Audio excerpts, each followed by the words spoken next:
Welcome back. OpenAI says one of its most advanced AI systems went rogue during some testing and hacked into another tech company on its own.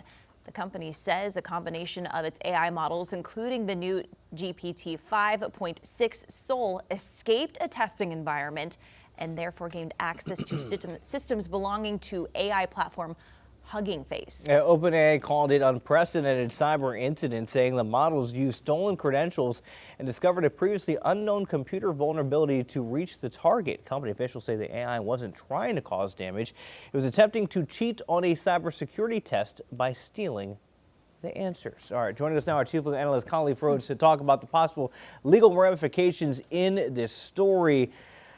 Khalif, again, this is a brand new age of AI, but I imagine that you still have to have some responsibility for what your AI does. Even you said, I put it in the sandbox and it wasn't supposed to get out. Yeah. It's like a parent saying, okay, I'm supposed to be looking after my child. I'm so sorry my child hit yours. You still have to look after your kid or your AI, right? 100%. I mean, this isn't Skynet, right, from the Terminator Right. movies, but this is why folks make the comparison. It wasn't AI was simply following a script. This was AI on its own deciding that I'm going to do this to go around this test scenario. And so a number of the things that they allege, it was used stolen credentials, found previously unknown vulnerabilities, and access restricted secret data. I mean, OpenAI claims that there was no malicious intent on their part. And that's when you talk about accountability, when you talk about some type of potential criminality, this is a new space where folks are trying to figure out what regulation is there to protect individuals like that. I mean, you got a number of things. Computer Fraud Abuse Act, I think, is probably going to be the easiest way to go there. Was there an unauthorized access? I mean, I think that's clear that the intent aspect would make sure that it heightens that type of charge. But I don't think you need intent to just be able to, when you're looking at the elements, it's was there an unauthorized or exceeding authorized access? Check that box. I think that's going to be the one. If there was some potential claim, that's where you go with. They're saying it wasn't us, it was the robot, right? It was the model.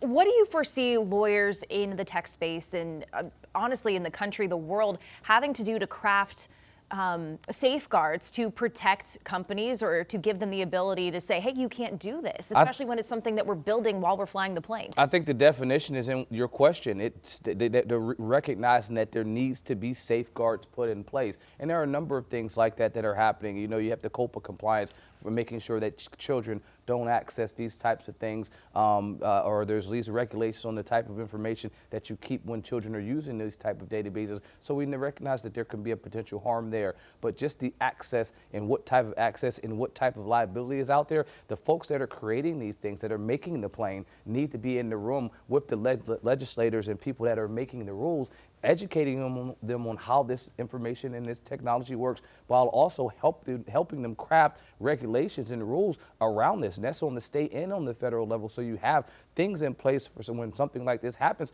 Yeah, there is a civil process, but will there be some type of criminal process that's there? I mean, first of all, most of our laws will be specific intent, meaning you had intent to do some harm. Well, if the computer is not a person, did it have intent? So then you're kicked back to the civil aspect with the knew or should have known. Was this a now products liability? Was there a foreseeable risk here when you created this product that this is something that could happen down the road? Khalif, breaking out your crystal ball, say this goes way down the road. Could you ever see where if AI companies can ensure that their programs won't hack other companies, that you could see a judge say, I want a temporary injunction where we just put all AI on rest until you can guarantee that they're safe? Well, I mean, it would be hard because AI, even though we use that term like it's a broad brushstroke, each individual company would have, its own approach to that. And so if a person had some specific standing, like this company that was hacked, it wouldn't be against everyone. It would just be against OpenAI, but it wouldn't be against, say, for instance, Claude or someone else, some other company. And there are other,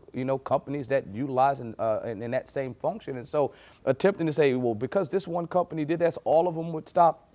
There would be no legal basis for that. But could it be against one company? Yes, definitely. If this is something that's out there, an injunction, you guys know the standard: irreparable harm, likelihood of success in the marriage, balancing of the equities in this public policy. The public policy would be, we don't want one company breaking into another. If we removed it from technology and it was just two people, we don't want company A walking into the building of company B and taking something out without permission. And so if we could remove the technology aspect, It's the same thing. Just ensure that now you have rules to protect it.